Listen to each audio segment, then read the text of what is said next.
you.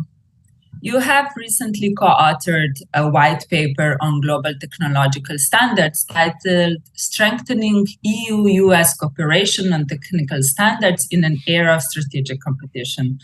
Could you just briefly summarize the main takeaways of your paper? What are your main findings? Yes, absolutely. And thanks very much for the invitation to speak today. Thanks, Oscar, for the good introduction. I'm delighted to be here.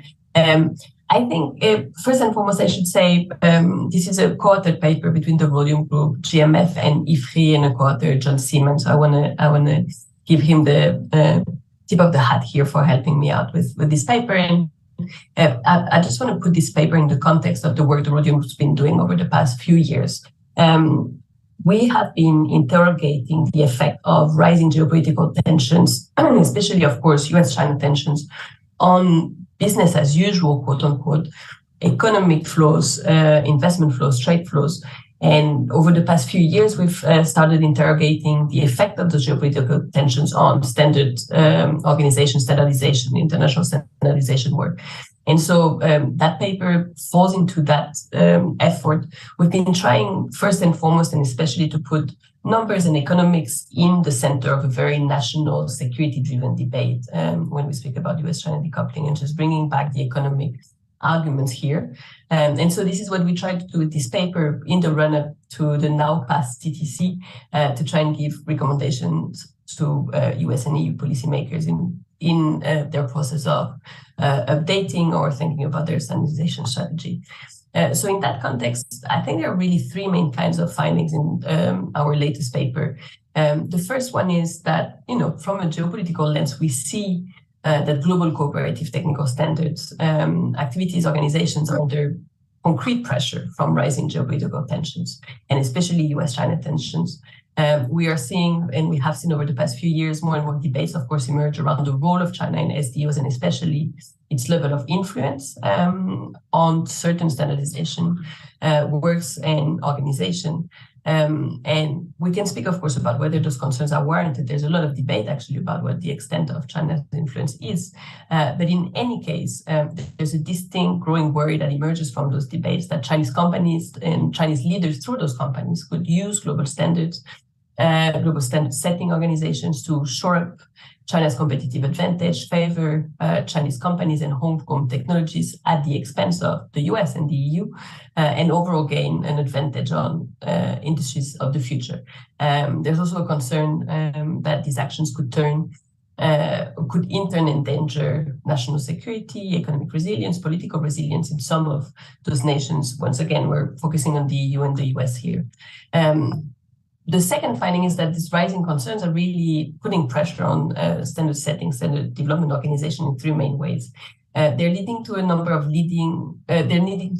disruptive actions, of course, by the US, but other participants too, advanced economies in particular, of the kind of export restrictions put on Huawei in 2019, which, of course, for a moment trickled down at the standard setting level and threatened to harm some of the daily work of telecommunication, in particular, standard organization. That's been reversed in 2020, but those kinds of actions have an effect on the SDOs.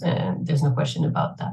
The second effect is just leading to the creation of alternative organizations, which for the moment are granted small and not that powerful minilaterals, for example, of the kind of the Quad and the TTC.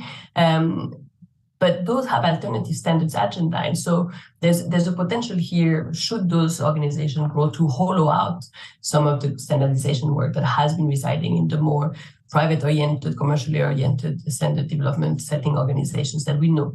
And finally, a third effect, which is at the extreme, that some of those tensions, geopolitical tensions, could affect participation of certain players, key players, China, the US, EU, in certain SDOs, if either of China's or the US's actions were to create kind of a decreasing engagement appetite in those organizations. So thinking about this, just seeing that really geopolitical pressures are putting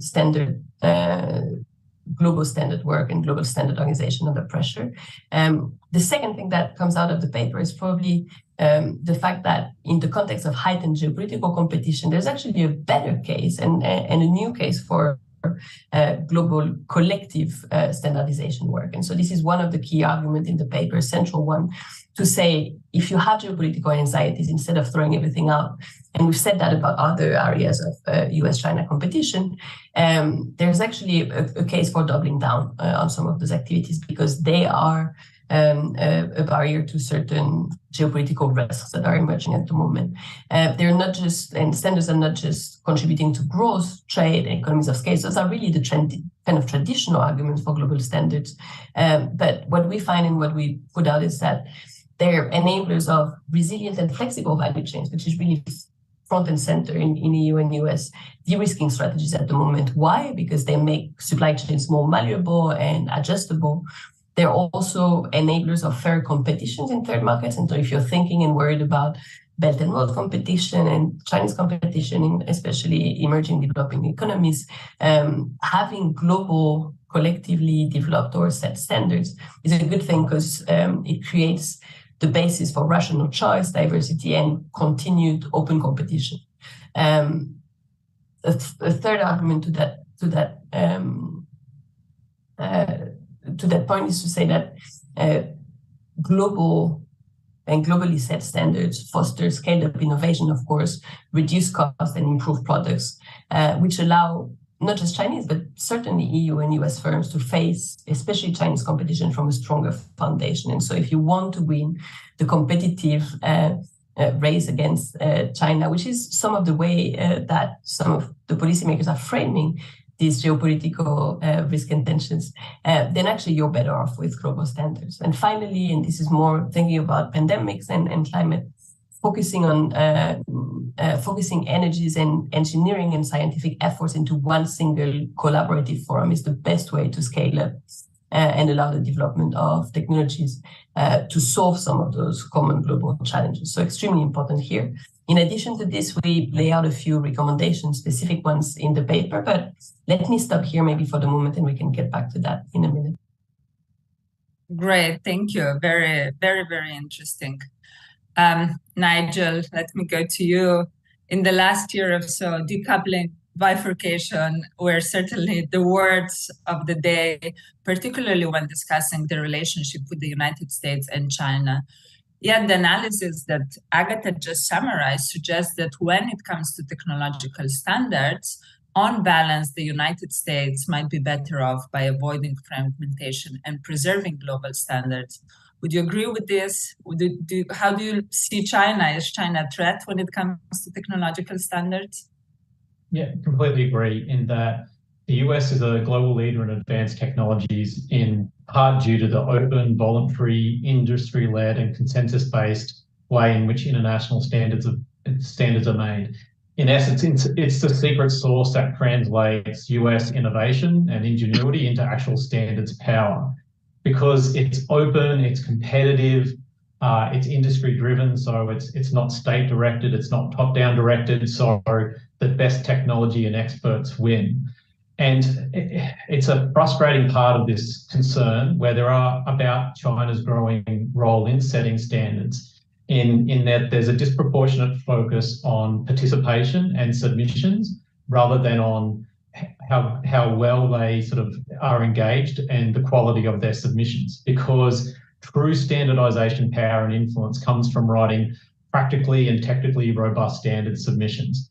And quite often this is most evident early in the technical standard setting process, in that the expert that submits early, submits a well-drafted standard early, essentially forms the basis for discussions that ultimately sort of lead to final formal standards.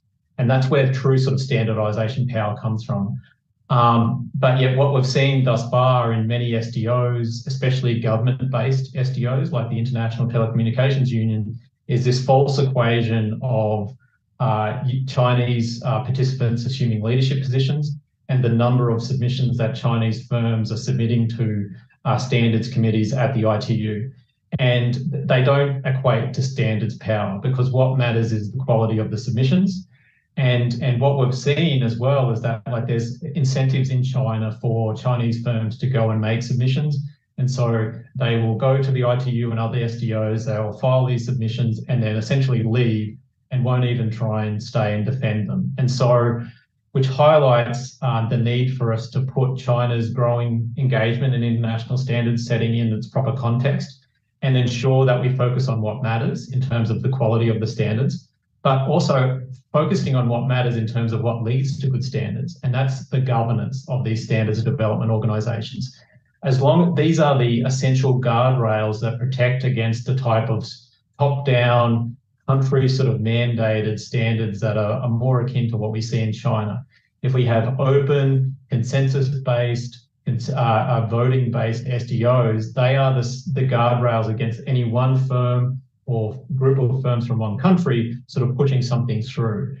And when we've been talking about China and this bifurcation and its growing impact on international standards, I don't think the good governance of standards body gets the attention it deserves, because that's they are the essential guardrails to the type of bad behaviour that we obviously criticise China for in terms of how it manages standards, and also more akin to the criticism that about China's approach, which is in many cases based at the ITU, because it's a government sort of membership-based and driven organisation. And so it lends itself to the type of coordinated government-directed standards approaches as opposed to industry-driven standards bodies, which are the vast majority elsewhere, where there are firms from all over the place. There are clear governance arrangements that protect against the type of activities that China goes on there. The one, I suppose, issue besides highlighting sort of concerns about China's growing impact on international standards and what it means for good governance of standards is that in reaction to that, especially the European Union has in some ways nearly been copying some of China's problematic approach to standards, in that over the last 12 or 18 months, they've enacted a series of laws and regulations that exclude foreign experts from participating in developing standards in Europe. And that's just not just targeting Chinese participants, for example, it's all foreign experts. And it doesn't even need to be sort of European. There can be European technical experts that work for a US firm. They are banned from participating in many standard setting activities in the EU now. And the EU is embedding this sort of like domestic standard setting capability in all of its subsequent legislation, the AI Act, the Data Act, the European Union Cloud Certification Scheme. And that is essentially sort of contributing to the bifurcation in the international standard system. But Agatha also mentioned that a disproportionately and over sort of powered use of the national security lens by some officials in the Biden administration has also actually fragmented the international standard system, especially when it comes to Chinese firms that they sanction and their ability to participate in international standards. Thank you. Very interesting. Frederick, Nigel has already referred to the EU standardization strategy, and you have published this year a paper that focused on this topic. So could you explain very briefly to our audience what is the EU standardization strategy and what are the main takeaways of your analysis? Yeah, sure. I mean, I think it's very much what we already heard from Nigel in terms of the direction of travel in Europe. There was a standardization strategy launched by the European Commission last year, which essentially wants to take more political control over the standardization process, especially vis-a-vis these organizations like ETSI, for instance, that have substantial participation and, of course, draws heavily on the technical expertise that comes from companies, basically using this sort of open consensus, industry-driven type of process in trying to set new telecom standards. And I think, you know, if you want to understand where the Commission is coming from, I think it's obviously sort of a broad national security, geopolitical analysis that inform the development where they're going. But it's not just that; it's also I think a growing sentiment in Brussels and elsewhere that many of these European systems now need to be less open to foreign experts and to foreign companies or to foreign governments. And in this sort of technological race, Europe believes it can actually get an advantage by controlling its own standardization process more thoroughly than it's done in the past. One of the key proposals that is in this strategy is to make national standardization bodies in Europe to be more powerful and have more of a direct role, more controlling role than they've had in the past. And I think it's perfectly obvious that this is not a strategy which is going to be helpful for Europe. I mean, ironically, one of the selling arguments from the Commission is that they want to speed up the process. They believe the process of establishing standards have been too slow. It's taken too long time in order to get what they wanted to get. But with this process now, where you basically decentralize many of the decisions to national standardization bodies, you're most likely going to see that the time that is going to take in order to get to the point where you can make decisions about standards will increase. So, in my view, I don't think it's a good strategy for Europe. I think, as we all know, Europe is very much punching above its weight when it comes to norm setting and standard setting. It's a long time ago now since Europe was basically the frontier of innovation in technology. We kept up sort of pretty well in telecoms and especially cellular technology. But when you look at the standards markets more generally, you'll find that these European bodies have had an outside influence on global developments. And I think Europe is well advised in order to maintain that and to avoid that. It's going to make its own system much more exclusive and close to participation from others, because at the end of the day, that is going to lead to a situation where, regardless what type of standard setting we're going to have, there will be less influence for Europe in these processes.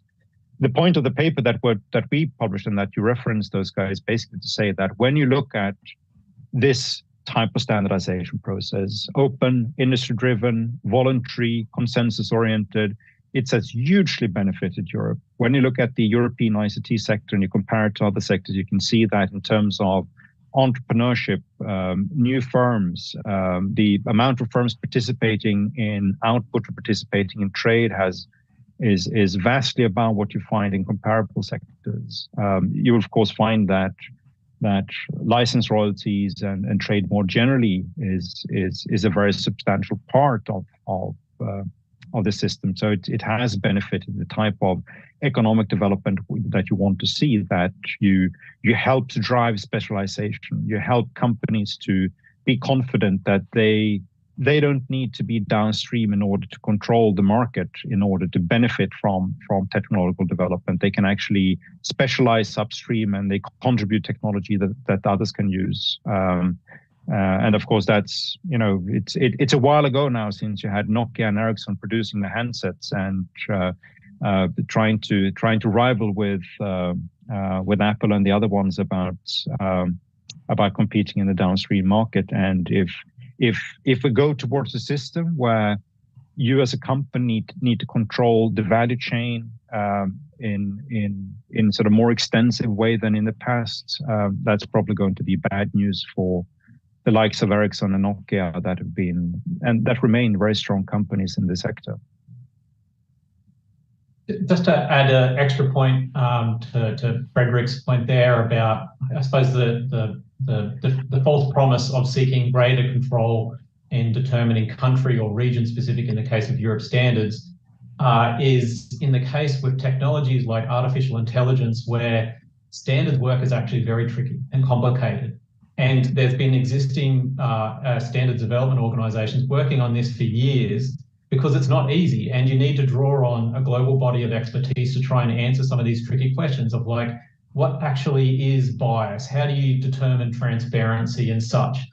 And yet Europe thinks that excluding foreign participants from setting AI standards and other standards that somehow it can short circuit this tricky and complicated process amongst its own officials seems short-sighted, to say the least, to me. Instead of trying to boost participation in these ongoing areas of work which draw on global expertise and trying to help them move quicker, instead of trying to set up your own limited local equivalent experts, it's just, I just don't see how that works out well for Europe in terms of contributing to the type of standards that will be critical to these new and emerging technologies in a way that, as Frederick said, is that they've actually ironically already been doing through the role of ETSI and others, which have had a disproportionate sort of global influence, especially on telecommunication standards. And so they already have this much valued Brussels effect on standards, yet ironically, they're enacting a series of measures that actually sort of will detract from that as more and more countries and firms sort of engage on these tricky standards for new and emerging technologies. Yeah, and I want to go back to some of the topics that Friedrich mentioned, in particular the role of national standard organizations. But before doing that, let me go to Tom. Tom, your work focuses on global competition and advanced technologies such as 5G. How do you see this discussion of global technological standards fit into the broader topic of technological leadership and the relationship between the United States, China, Europe? Okay, well, thanks for having me. It's a pleasure to be with such distinguished panelists. And I don't want to rehearse the state of play, which previous panelists have all outlined fairly accurately, as far as I can tell. But I would offer just a couple of highlights from my perspective. This question of bifurcation or the difficulties of U.S. and the EU, let alone other countries, working together constructively in international organizations is certainly not a new one. It was about, I think, 32 or 33 years ago when I was in the George H.W. Bush administration. I was assigned by the National Security Council to open a dialogue with the European Union on standard setting and cooperation in standard setting. And it was quite a task. We didn't get very far. The US system was then, and it still is to a certain extent, fairly disaggregated. And the standards making bodies jealously guarded their powers. And we have also the additional problem of working with many of the standards, electrical standards, for instance, are controlled by states. And on the other hand, the Europeans at that time certainly didn't want others to interfere with the work of the IEC and the the electrical and the other major standards bodies of Europe. But what has happened since then, and again, I want to emphasize that I do support the ideal case scenario of international cooperation to the extent that we can achieve that. It does result in many efficiencies, and 5G history of development is remarkable as it is one example of how industry-driven standards have really had major benefits, economic, social, political, for a long time. So the one major development in recent years, recent decades, really has been the emergence of China as a global economic superpower. And I would just note a couple of things. The mission of China, as articulated for many, many years by their leadership, is to become as independent as possible in terms of their economy, and to become leaders in as many sectors as possible. And they achieve these goals through various means that normally are not acceptable to sort of Bretton Woods type economic system that was proved to be so effective for the last 75 years, and things like the WTO. And so their goal in participating in international standards is very to achieve as much self-sufficiency and advantage for their firms as is possible. Second thing is, and this is something that President von der Leyen has noted, in areas that are sensitive, like 5G, and increasingly we're going to see this with AI, we're going to see it with quantum computing, and other areas.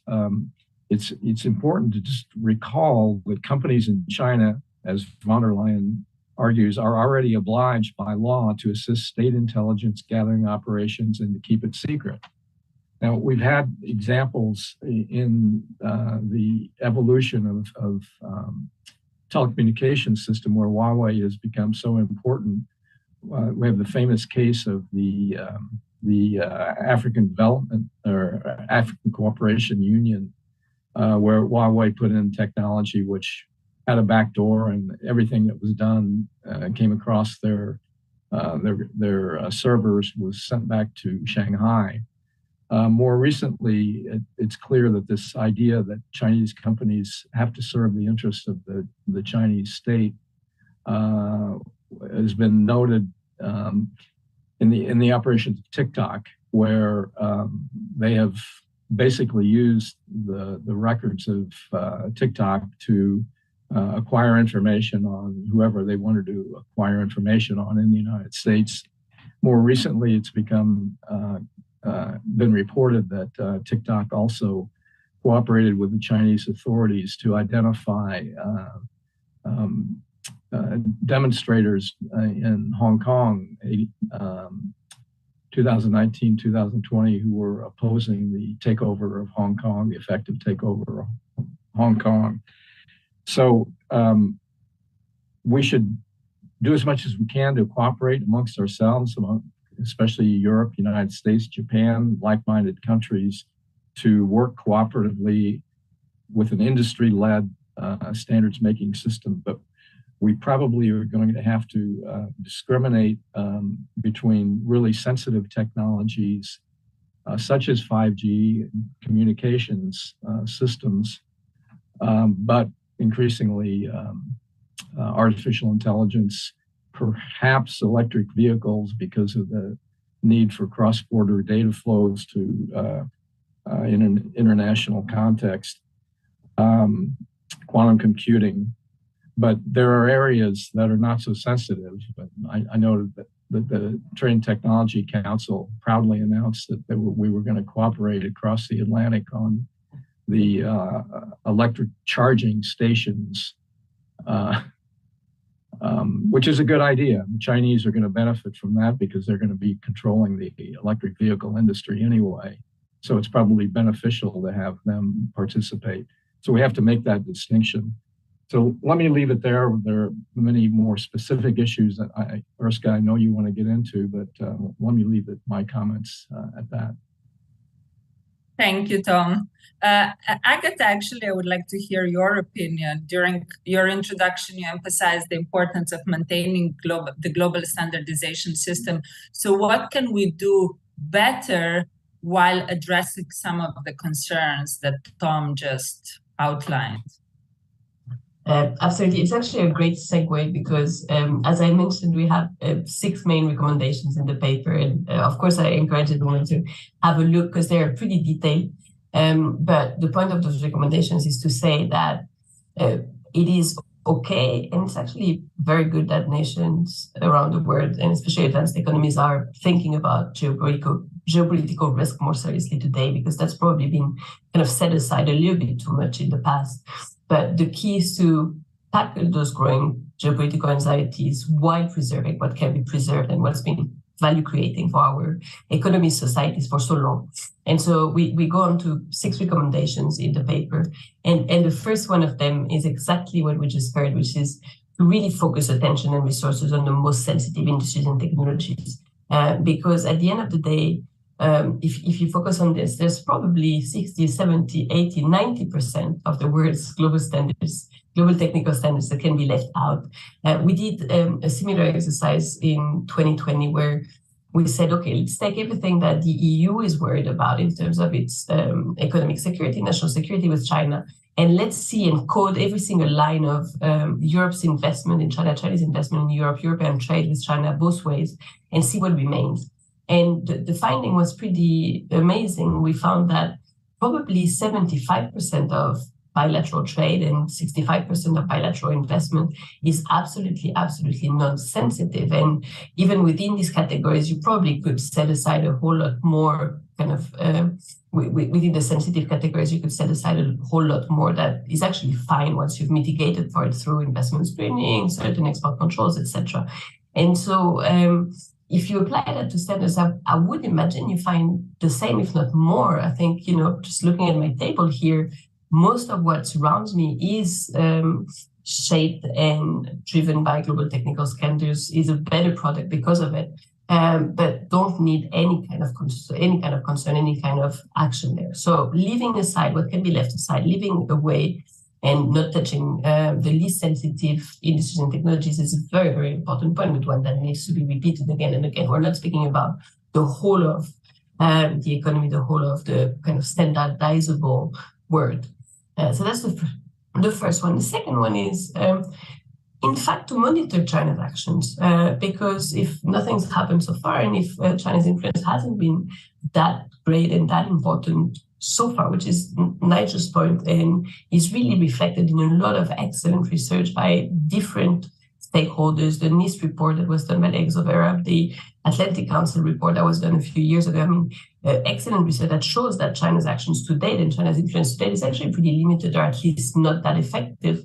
It doesn't mean that it shouldn't be monitored. It doesn't mean that in the future we couldn't be finding concerning behavior. So monitoring is important to check misbehavior, but it's also important to make everyone feel better about what they're doing, and just as a means to preserve confidence in the system. So monitoring is a very important part of this. And as a matter of fact, the EU and the US are already doing it in the context of the TTC. So what we're saying in the paper is do more, continue doing it. And we kind of detail what's most concerning and what should be traced. There are really four main concerns with China's participation in global standardization system: coordinated voting, forum shopping, this impression of gaining the system by securing key leadership, technical position, and then just flooding working groups with proposals.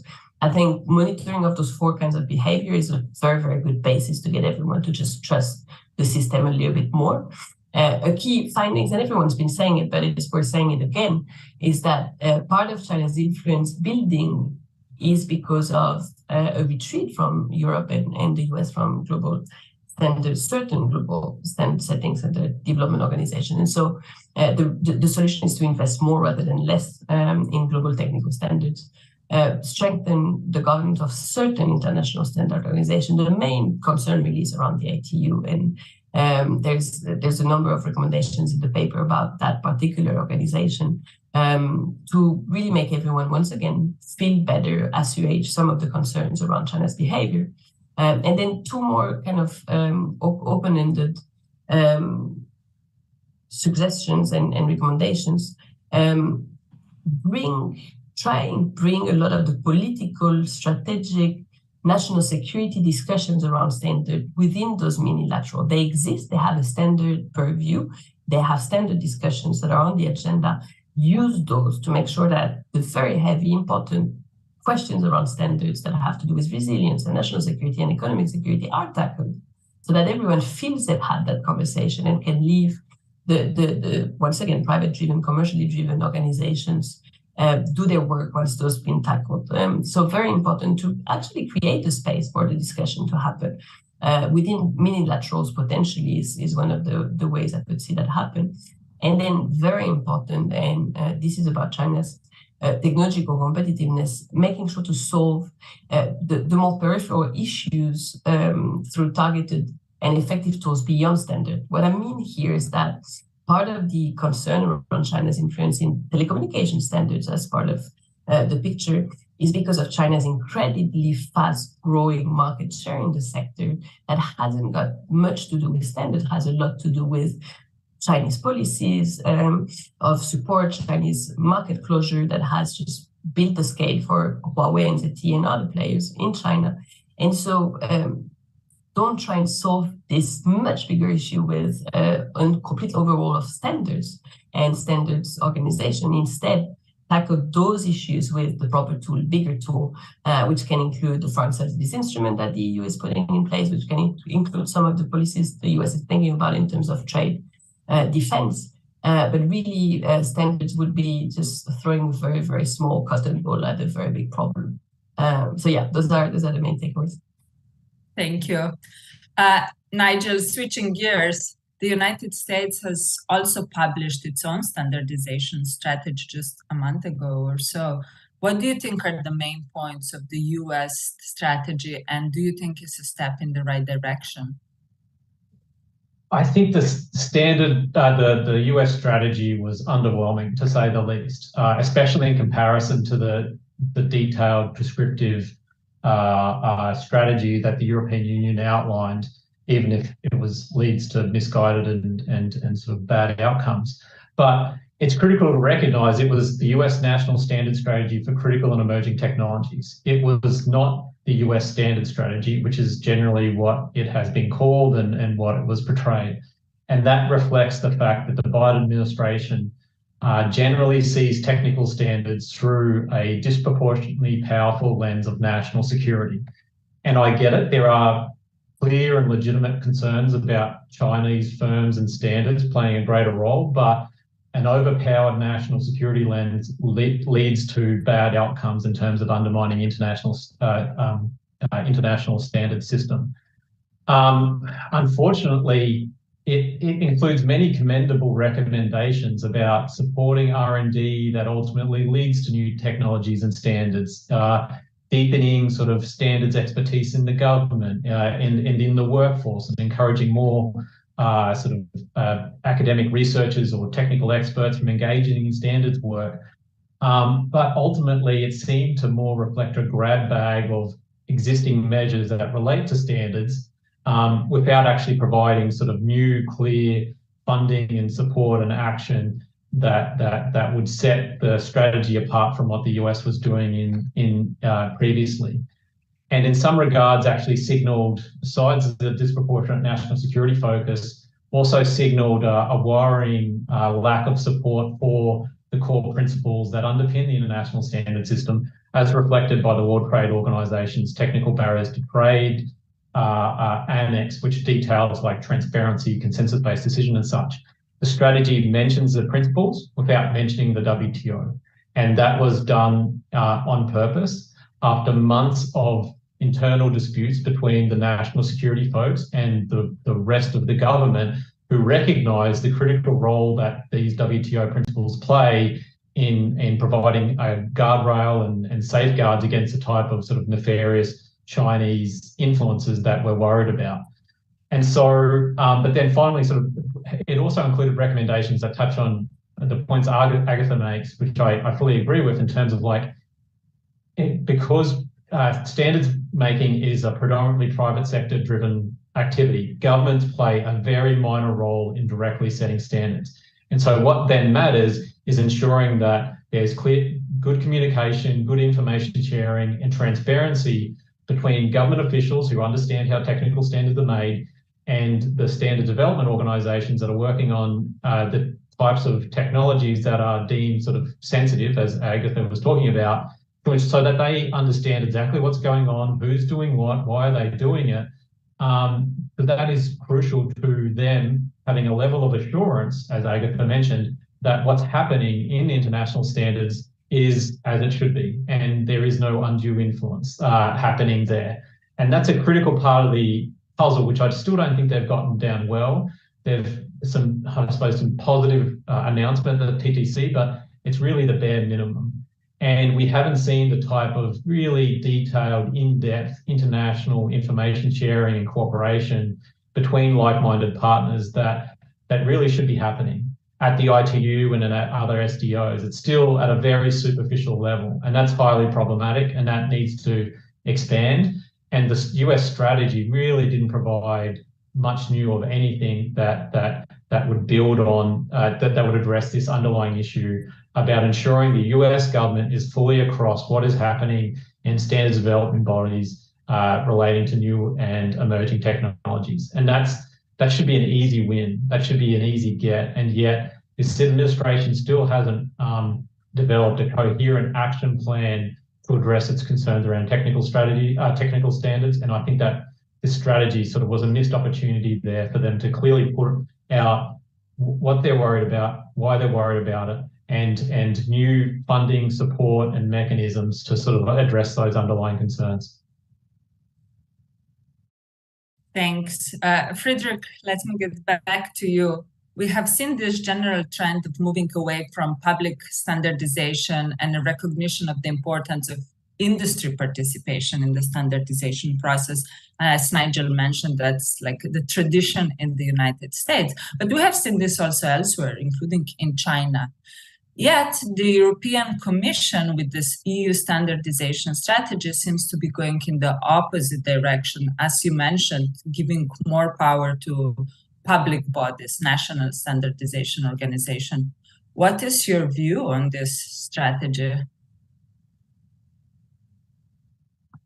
So, I mean, in the first place, I don't think it's a strategy which is going to be beneficial to Europe's own economic development. I think it's easy to see where Europe is coming from. In addition to the national security, technological competition issues that we already have discussed here, Europe itself is pretty occupied by the idea that it's going to be the main regulator for many of the new technologies that are going to emerge. And in that process, it has developed a distrust of individual companies and those who participate in these dialogues. So I think that's necessary in order to understand where Europe is coming from. It's sort of a shift in the ideological orientation when it comes to the extent to which that you're prepared to rely on the technical expertise and the broad orientational technological development that is brought by company experts and of course by foreign company experts. It would probably have been a different thing if it was only European company experts that participated, or if it was only European companies that were leading on many of these new emerging technological standards that's going to come. But of course, that's not the case. So I think that's important to in order to understand why Europe is doing this. The other part, I think, is perhaps less obvious, but there is also sort of a growing tendency in much of European technological policies that they're using regulations in order to carve up the markets and to make decisions about which sectors or even which companies that are going to stand to benefit the most from different types of developments. This industrial policy hold over standardization policies and a sort of a slew of other type of regulatory policies is getting stronger and stronger. And I think this is what we've seen sort of in the broader dialogue about the standardization strategy as well, which is that, you know, when you begin to run the economic analysis and when you begin to try to figure out, so who do they think is going to pay more and who do they think is going to pay less as a consequence of the changes they are bringing into the system? And I'm not just talking about the standardization strategy now, but a host of other policies that have come as well. You can see that, you know, there are a couple of countries that have been remarkably influential in, and of course, sectors that have been remarkably influential in lobbying the European Commission to go in certain directions. So it is this sort of the consequence of a low growth economy where every sector, every country have to sharpen their elbows in order to maximize the gains that they bring in from a different system. You don't have that sort of broad visionary generosity, which is that, well, we try to establish the institutions here, and then we want firms to compete as much as possible about what's going to sort of happen in the future in the technology and in the markets. And whatever that sort of direction will be, there will be sort of enough gains for everyone. At the end of the day, it's the consumers that stands to benefit, and that's what we want to achieve. But that philosophy is not underpinning European policy anymore. It's much more this sort of underlying industrial policy sentiment, which, you know, to be a bit more frank and direct about it, which is that, you know, it's, if you take sort of telecom or cellular standards, but what they really think is that, well, at the end of the day, there will be automotive companies and the Internet of Things companies that in this process is going to manage to get sort of a better deal from technology than if we would maintain a system and we would sort of protect the type of institutions that we have in underpinning the system today. Just to add a brief point to Frederick's analysis of the EU's increasing use of technical standards for protectionism, is that it provides the context for the EU-US Trade and Technology Council, in that simultaneously, while they're proclaiming that they want to work with the United States as a value-sharing partner on standards relating to new and emerging technologies, they're simultaneously excluding US firms and foreign experts from how they set standards, and which inherently narrows how much work they can actually do together. So the announcement about EV charging sort of standards is great, but like it should be like the very bare minimum of what the two sides can actually work together on. They're doing some other useful work on AI, but like it's also similarly sort of secondary or tangential to EU's other main effort in regards to AI standards. And so there's just, Europe is sort of full steam ahead in using technical standards for industrial policy, and the Biden administration just isn't willing to call them out on it. It's prioritizing essentially good vibes over on the relationship instead of like holding the Europeans to account for them to act up, to live up to what they're saying they want to do with the United States on technical standards. Tom, did you have a comment? Well, I'm going to associate myself with Friedrich's remarks, and I'm going to oversimplify here, but this evolution of thinking both in Europe and the United States about industrial policy, I think is a really negative sign for our economies and for our ability to cooperate. You see that in the semiconductor industry, where we're sort of competing to see who can appropriate the most money to subsidize the domestic producers. And to my way of thinking, that it's from a purely economic point of view, it's a negative for efficiency. But in the real world in which we operate, China is now the world's second biggest economy. They're putting a huge amount of money into technological research that flows over into their efforts to be more influential or control standards making. So to my way of thinking, we need to step back a little bit on our pursuit of industrial policies. And we call them different things in the United States and in Europe, but that's essentially what they are.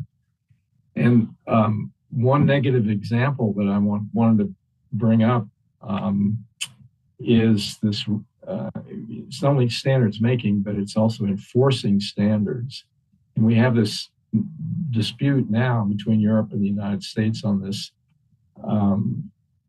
proposed rule about SEP, standard essential patents, that remarkably appeared sort of out of nowhere to my way of my observations from the European Commission, which would allow the Commission and a regulatory body within the Commission that admits that it knows little about patents because it's the trademark agency.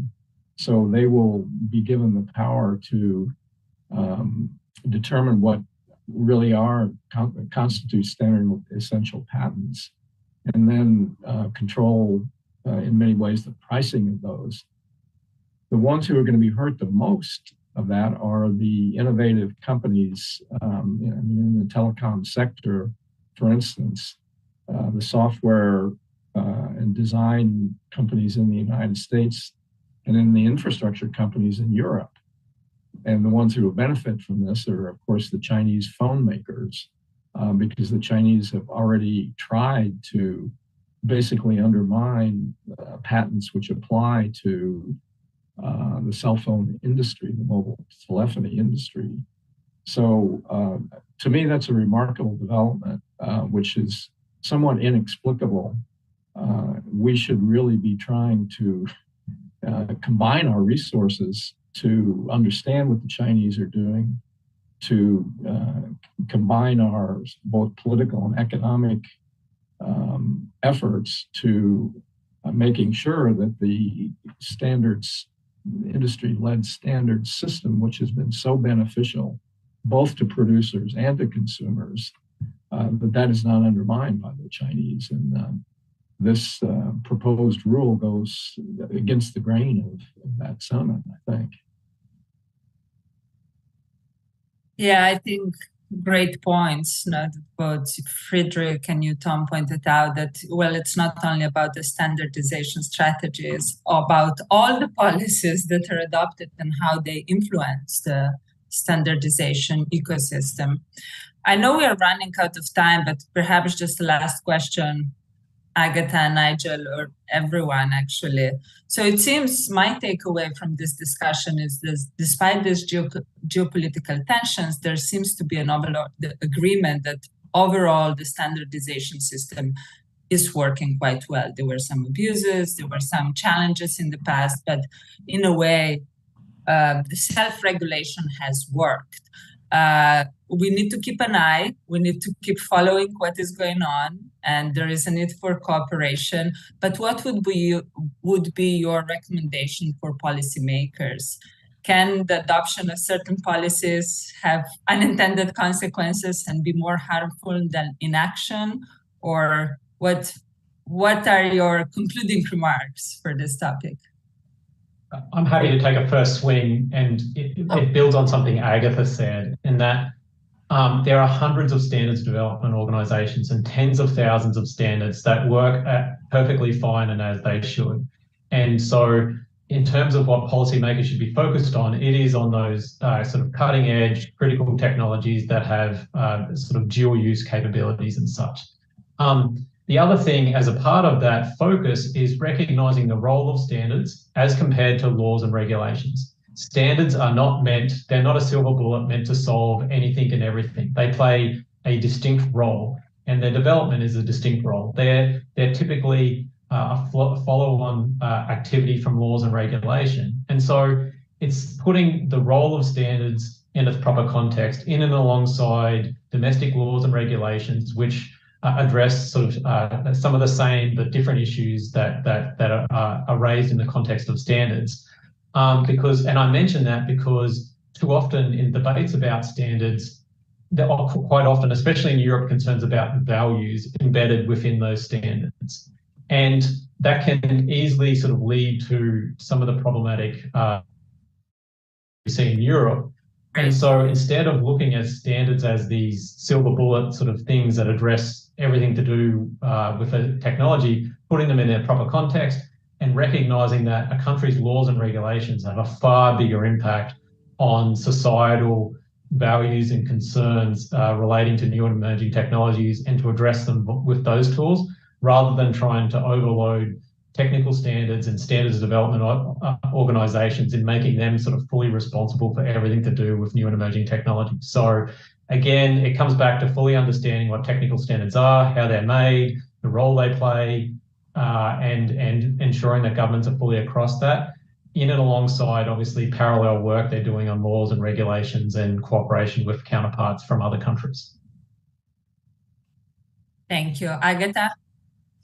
I agree exactly with what Nigel said. The only addition is for policymakers to bring back economics in national security discussion, because there's no, even in the most geopolitically set of assumptions, set of assumptions, winning the competition with China and winning the technological race with China can't happen without good companies and healthy companies and vibrant companies and dynamic companies. And so economics is part of national security.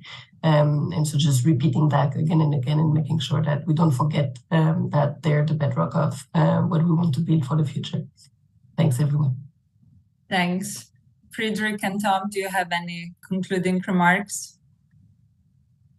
I think my only point would be, following on what Agatha just said, which is that, if you really want to see these as a technological race between countries and countries with different value system and different geopolitical targets or directions, then at the end of the day, it's a strong economy and it's strong firms that are going to maintain the edge that Western economies have over authoritarian economies like China. And that means having sort of a policy which promotes much more investment into R&D, that promotes more Schumpeterian growth with sort of tough competition between firms that are going to knock out a few firms, but there's going to be new technological developments that will be developed in a market pro-competitive way. That's the way you're going to sort of build economic strength that is necessary here. There's no way you can use the standard system in order to gain an advantage in sort of that broader context. You need to bring the substance in order to win that race. Yeah, I couldn't agree more. Tom? Well, very quickly, I think the role of transatlantic government-to-government cooperation in this arena is mostly two things. One, monitoring Chinese efforts to sort of game the system to use inadequate patent applications and technology and to coordinate a position that can be rammed through the international standards organizations. And when that sort of behavior is apparent, then it would be useful to use diplomatic means to call the Chinese out on that. And I think that's a good role for the two governments. For the U.S., I would like to see a little bit more support from the government sector for small and medium enterprises to participate in international standards making bodies, because sometimes it's just simply too much of a financial burden to send people over wherever the standard making bodies are meeting. On the EU side, I would like to see, in its effort to be the regulatory superpower, this application of the same standards and values, if you will, such as privacy, vis-a-vis Chinese firms as they scrutinize American firms. I just don't understand why, the attention to Facebook or other U.S. social platforms, which is not reciprocated by attention to the Chinese social platforms, which are used, it's more and more clear, for nefarious purposes by the Chinese, and whose practices in protecting privacy are probably worse than those of the American-based platforms. So that's all I would want to end up with here. Thanks. Thank you. And with this, I think we have come to the end of our event. I would like to thank our speakers for a very interesting discussion. It was my pleasure to have you virtually at the Hudson Institute, and I hope to be able to host you again soon. Thank you, everyone, for joining.